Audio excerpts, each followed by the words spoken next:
नीतीश कुमार का कि आप है कहाँ? अरे गांजा पी के सो नहीं न गए आप? बुलडोजर चलेगा, आपको आज अवैध कब्जा की याद आया? जब 1 महीने से चुनाव चल रहा था तब आपको अवैध कब्जा नहीं याद आ रहा था? जिस अपराधी को आपने बना दिया बुलडोजर राज का मालिक, होम मिनिस्टर, वो तो जनता की छाती पर बुलडोजर चला रहा है। इंसान अवैध नहीं होता है, कोई अपनी माँ के पेट से जमीन लेके पैदा नहीं होता है। पैदा हुआ है तो उसको बसने का इंतजाम करेगी सरकार, करेगी। तो ये जो सरकार है आते ही सबसे पहले जो वो अपनी सबसे बड़े जो उनके दुश्मन हैं, जो गरीब हैं, जो गरीबों की जो विरोधी ये सरकार है, सबसे पहले उनके फर्स्ट टारगेट वही थे। आप बोले कि नीतीश जी गांजा पी के सो गए, तो गांजा पीते हैं क्या नीतीश? तो लोग बोलते हैं, आप लोग बोलते हैं, हम लोग बोलते हैं। ये तो गजब बात बोल रहे हैं आप, हम लोग कायला बोलेंगे? ये तो रिपोर्ट आ रहा सब। अच्छा, आपने 1050 एकड़ जमीन अडानी को 1 रुपया एकड़ प्रति साल के दर से दे सकते हैं, और जो 70 साल से जिस जमीन पर हमारे गरीब जनता, मेहनत कर जनता बसे हुए हैं, जनता बसी हुई है, उसको बंदोबस्ती नहीं दे सकते हैं। देखिए, गर्दनी बाग धरना स्थल राजधानी पटना में मौजूद गर्दनी बाग धरना स्थल, जहां पर कई लोग अपनी बातों को रखने के लिए आते हैं, सरकार से मांग करते हैं। और इस वक्त देखिए बुलडोजर के खिलाफ जो है, देखिए पटना शहर स्तरीय फुटपाथ दुकानदार संघ बुलडोजर नहीं पर्चा तो रोजी रोटी की सुरक्षा दो, और इस बैनर तले जो है कई लोग यहाँ बैठकर मांग कर रहे हैं। कई ऐसे चेहरे हैं जो कि प्रत्याशी के तौर पे 2025 में विधानसभा चुनाव में मैदान में थे। हालांकि एक विधायक भी हैं पालीगंज से, उनसे ही बातचीत करेंगे। क्यों बैठी हैं आप लोग यहाँ पे? दीघा से आप प्रत्याशी थी, क्यों बैठी हैं आप लोग यहाँ पे? पूरे आपको तो पता होगा कि पूरे बिहार भर में और दीघा में भी, दीघा की जितने भी हाट हैं, जितने भी जगह हैं, उनको उन हाटों को उजाड़ने का काम कर रही है। दीघा हाट जो जहाँ पे पूरे शहर भर के लोग सामान खरीदने के लिए आते थे, उन जगह के जो फुटपाथ के पे दुकान चलाने वाले लोग हैं, आज हर रोज एक आतंक में गुजर रहे हैं कि कब उनके सामान को उठा करके ले जा रहे हैं, उनका जो टोकरी है, उनका सामान है, उसको तोड़ने का काम कर रहे हैं। तो ये जो सरकार है आते ही सबसे पहले जो वो अपनी सबसे बड़े जो उनके दुश्मन हैं, जो गरीब हैं, जो गरीबों की जो विरोधी ये सरकार है, सबसे पहले उनके फर्स्ट टारगेट वही थे। और पूरे बिहार भर में हर गरीब के दुकानों को, झुग्गी झोपड़ियों को उजाड़ने का जो काम कर रही है, उसी के खिलाफ आज हम लोग धरने पे बैठे। देखिए, दो चीजें, एक तो सरकार ने 10,000 रुपए चुनाव के पहले दिया कि भाई महिलाएं रोजगार करे, बेहतर करे। उसके बाद से ये तर्क दिया जा रहा है कि अगर कहीं अतिक्रमण हुआ है, कहीं लोगों ने अवैध कब्जा किया है, तो बुलडोजर चलेगा। बुलडोजर चलेगा, आपको आज अवैध कब्जा की याद आया? जब 1 महीने से चुनाव चल रहा था तब आपको अवैध कब्जा नहीं याद आ रहा था? 70 साल से जो लोग यहाँ पे रह रहे हैं, अवैध कब्जा आपको नजर नहीं आ रहा है? अडानी को 1 रुपए लीज पे जमीनें दी जाती हैं, ये अवैध आपको नजर नहीं आता? और ये कानून भी है, 2014 का कानून भी है, जब तक आप वैकल्पिक व्यवस्था नहीं करेंगे तब तक आपको उजाड़ने का अधिकार नहीं है। तो आप फिर भी यहाँ पे जिनके बदौलत ये पूरा शहर चलता है, पूरा शहर इन गरीबों के बदौलत ही चलता है, ये जो फुटपाथ पे जो दुकान चलाने वाले लोग हैं उनके बदौलत ही चलता है, और उनको ही आप उजाड़ने का काम कर रहे हैं। कानून का जिक्र किया है, तो कानूनी तौर पे अगर देखा जाए कि अगर कोई कानून की अवहेलना करता है तो फिर कानूनी तौर पे कोर्ट उसके खिलाफ एक्शन लेगा। तो क्या लगता है कि कानून सरकार को ना कानून का डर है, ये सब कुछ अपने कब्जे में की हुई है, चाहे वो इलेक्शन कमीशन हो, वो आपने देखा कि किस तरह का आदेश है ना कि भाई फुटपाथ पे नहीं तरह से हम लोग हाई कोर्ट पे जाने का काम करेंगे। और ये जानती है कि इसमें समय लगता है, लोग जाएंगे, तब तक ये लोग क्या करेंगे? तब तक 2014 का जो वो है उसके खिलाफ हम लोग कमिश्नर से मिलने के लिए जाते हैं, फिर भी जाकर के वो उनका कहना है कि नहीं, वो मान्य नहीं होगा, हमारे हमारे ऊपर से ऑर्डर है और आज भी ऑर्डर आया है कि जितनी जगह पर है उसको ग्रुप बना करके 7-8 ग्रुप अभी आया हुआ है, एक उनका नोटिस आया हुआ है। आप क्या चाहते हैं कि जो गरीब लोग जो यहाँ रह रहे हैं वो यहाँ से चले जाए, तो कहाँ जाएंगे वो? आप तो जब बंदोपाध्याय कमेटी के रिपोर्ट को लागू करने की बात हुई थी कि गरीबों को 3 डिसमिल जमीन शहरों में दी जाए, वो कहाँ ठंडे बस्ते पे चला गया। तो ये सरकार दिखाती है कि गरीब जनता को, महिलाओं को ये वोट खरीदने का काम कर सकती है और उसी का वसूली जो है वो कर रही है। इनके ऊपर बुलडोजर चला करके, उनके ऊपर लाठी चला करके। आगे का स्टेप क्या है? आगे का स्टेप यही है कि इस आंदोलन को और तेज किया जाएगा और ये जो बुलडोजर की जो सरकार है उसको पीछे हटना पड़ेगा, पर्चा देना होगा और जो यहाँ के जो फुटपाथ दुकानदार हैं उनको वेंडिंग जोन मुहैया कराना पड़ेगा। चलिए ठीक है, पहले देखिए पालीगंज विधायक उनसे बातचीत करेंगे। संदीप सौरभ जी, संदीप जी बैठे हुए हैं, क्या कारण है, क्या ऐसी वजह होगी? सरकार गरीबों को उजाड़ रही है और पूरे शहर को गरीब मुक्त दिखाने के चक्कर में, सबको मॉल में ठूसने के चक्कर में, लाखों लोगों के रोजी रोटी पर, उनके परिवार के लालन पालन के का जो रास्ता है, स्रोत है, उसको तबाह सरकार कर रही है। उसके विरोध में हम लोग आंदोलन कर रहे हैं। ये सरकार तो तर्क दे रही है ना कि भाई जो अतिक्रमण किया है, जो अवैध कब्जा किया है, उसके यहाँ बुलडोजर चलाना कोई गैर अवैध कब्जा नहीं है। सड़क किनारे कहीं दुकान लगा लिया, कोई चादर बिछा करके कुछ बेच रहा है, अपना 10 लोगों को परिवार चला रहा है, तो वो क्या अतिक्रमण कर लिया?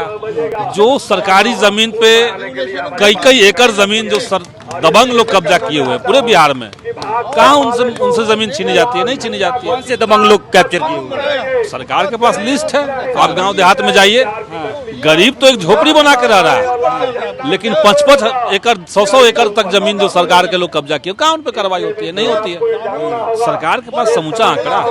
उनका लिस्ट संदीप सौरभ जी के पास भी है। नहीं, सरकार के पास है, आपके पास भी होना चाहिए, लेकिन सरकार एक्शन नहीं ले रही है। सरकार तो गरीब विरोधी है, तो गरीबों के खिलाफ काम कर रही है। घरों पे, एक तो दुकानों पे आपने कहा कि वो अवैध कब्जा नहीं है, घरों के भी कई लोग हैं जिनकी घर पे बस्ती में बुलडोजर चल रहा है क्योंकि अवैध कब्जा किया हुआ। अवैध कब्जा नहीं कहते उसको। अगर कोई 50 साल से इंसान अवैध नहीं होता है, कोई अपनी माँ के पेट से जमीन लेके पैदा नहीं होता है। पैदा हुआ है तो उसको बसने का इंतजाम करेगी सरकार, करेगी। सरकार ने स्वीकार भी किया, लेकिन सदन में जब सरकार कह रही है कि हम बगैर किसी को बसाए उजाड़ेंगे नहीं, तो कहाँ किसी को बसा रही है? जिनको पर्चा देना चाहिए, सरकारी जमीन पर अगर कोई 50 साल से है, कोई चाट पोखरा पर 50 साल से बसा हुआ है, तो उसको पर्चा देने के बजाय आप उनको बुलडोजर चला दे रहे हैं। मात्र 32 विधायक हैं विपक्ष के तौर पे, कितना 35 विधायक? हाँ, विधायक है, लेकिन हम लोग तो आवाज उठाएंगे। हाँ, क्या लगता है असर डाल पाएंगे? देखिए, सदन का असर कम है, सड़क पर संघर्ष का असर ज्यादा है। आज इतने लोग आए हैं, ये संख्या और बढ़ेगी। सरकार का अभियान चलेगा तो हम लोग का आंदोलन भी तेज होगा। अगला कदम आंदोलन होगा। हाँ, तो आंदोलन चलेगा, चल रहा है। चलिए, क्यों इतना आप लोग यहाँ पे आक्रोश में आके बैठे हुए हैं? अरे भाई, आप लोगों के माध्यम से सरकार का ध्यान आकृष्ट करना चाहते हैं और आप लोगों को भी जानकारी देना चाहते हैं। ये फुटपाथ दुकानदारों के संरक्षण के लिए सरकार ने अधिनियम बनाया है। केंद्र सरकार ने 2014 में street vendors protection of livelihood regulation of vending act बनाया है और नीतीश कुमार ने भी फुटपाथ दुकानदार संरक्षण अधिनियम बनाया है। ये बुलडोजर संविधान पर चल रहा है, संविधान पर चल रहा बुलडोजर। और जब आपने 10,000 रुपया महिलाओं को आचार संहिता को धता बताते हुए दे करके वोट लूट लिया, और जब हमारी माँ बहने उस 10,000 रुपया ले करके सब्जी खरीद के टोकरी में सड़क पर बेच रही है, आप बुलडोजर चला रहे हैं। आप रोजगार देंगे नहीं तो रोजगार कब्रिस्तान में मिलेगा कि जनता के बीच में मिलेगा? ग्रामीण क्षेत्र का हाट और शहर का फुटपाथ, दुकानदारों की जो अर्थव्यवस्था है, इससे सरकार की जीडीपी में 40% का योगदान है। आपने एक बात का जिक्र किया कि कानूनी तौर पे इन लोगों को नहीं हटाया जा सकता है, बिल्कुल नहीं हटाया। तो आप लोग ने क्या अब कोर्ट का रुख कर लिया है कि अभी प्लानिंग कोर्ट में क्यों जाएंगे भाई? हम तो आप लोग के माध्यम से सरकार का ध्यान आकृष्ट करना चाहते हैं, नीतीश कुमार का, कि आप है कहाँ? अरे गांजा पी के सो नहीं गए आप?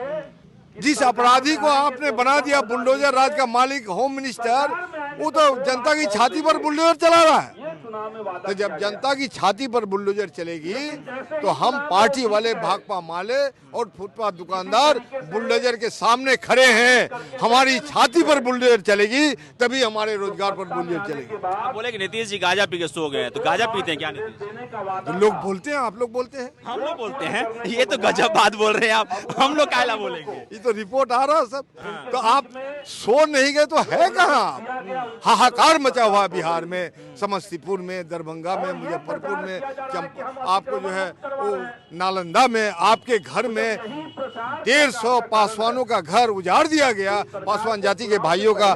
आप कहाँ सोए हुए हैं? कह तो रहे हैं भाई कि नालंदा में उजाड़ा गया, तो उसमें क्या है कि अवैध कब्जा है तो हटाया जाएगा। अच्छा, आपने 1050 एकड़ जमीन अडानी को 1 रुपया एकड़ प्रति साल के दर से दे सकते हैं, और जो 70 साल से जिस जमीन पर हमारे गरीब जनता, मेहनत कश जनता बसे हुए हैं, जनता बसी हुई है, उसको बंदोबस्ती नहीं दे सकते हैं?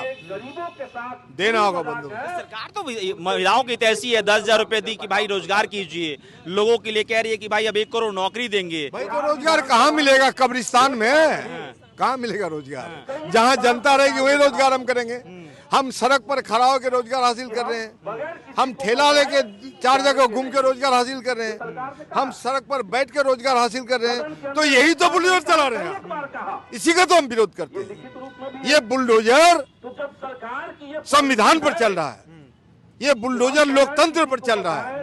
इसलिए ये बुलडोजर राज के खिलाफ हमने सांकेतिक धरना प्रदर्शन का आयोजन किया है और पूरे बिहार में आज इसका प्रतिरोध हो रहा है। अगर आप नहीं सुनेंगे तो आपके खिलाफ लड़ाई सड़क पर जाएगी और बुलडोजर हमारी छाती पर चलेगी, तभी हमारे रोजगार पर चलेगी। एक आखिरी बात रहेगा, मोदी जी जब आए थे, प्रचार कर रहे थे चुनाव में, उस वक्त उन्होंने चाबी बहुत लोगों को दिया घर का, तो घर की चाबी फिर मिल जाएगी और लोग फिर मिल जाएगी तो अब दीजिए। आप तो जिस जमीन में हम बसे हुए हैं, आप तो हमारा जमीन घर द्वार उजाड़ रहे हैं। इस कड़ाके की ठंड में रोजगार पर बुलडोजर चला रहे हैं। तो ये जो हालत है, आप रोजगार देंगे नहीं, आप सब जुमलाबाजी आपने किया। आपने 10,000 रुपया देके गरीबों का वोट लूट लिया, और ये 10,000 रुपया से जब रोजगार करना शुरू किया तो फिर बुलडोजर चला रहे हैं। तो ये नहीं चलेगा बिहार में, और इस बुलडोजर का जवाब देंगे हम। और आप संज्ञान लीजिए, बुलडोजर को वापस लीजिए और जनता की शांति सुरक्षा का इंतजाम कीजिए, रोजगार का इंतजाम कीजिए, ये हम मांग करते हैं। फिलहाल देखिए, महबूब आलम थे हमारे साथ और तमाम लोगों से हमने बातचीत की। कहना साफ है भाई कि बुलडोजर चलाने से पहले वैकल्पिक जगह चाहिए। और पालीगंज विधायक संदीप सौरभ ने एक बात का जिक्र किया कि कई ऐसे नेता हैं, कई ऐसे बाहुबली हैं, कई ऐसे माफिया हैं जिन्होंने सरकार के बड़े हिस्से को कब्जा करके रखा हुआ है, लेकिन उस पर कोई एक्शन नहीं हो रहा है। उन्होंने ये भी कहा कि सरकार के पास लिस्ट भी है, लेकिन उस पर एक्शन नहीं हो रहा है। लेकिन आम इंसान, गरीब इंसान जो छोटी छोटी जगहों पे अपना मकान, अपना आशियाना तैयार किया है, वहां पे बुलडोजर चलाने की हड़बड़ी है। हालांकि देखिए, आगे जो भी होगा अपडेट, वो अपडेट हम आप तक लेके आएंगे। मेरा नाम अभिषेक श्रीवास्तव, द न्यूज़ जर्नलिस्ट देख रहे थे आप। बहुत बहुत शुक्रिया।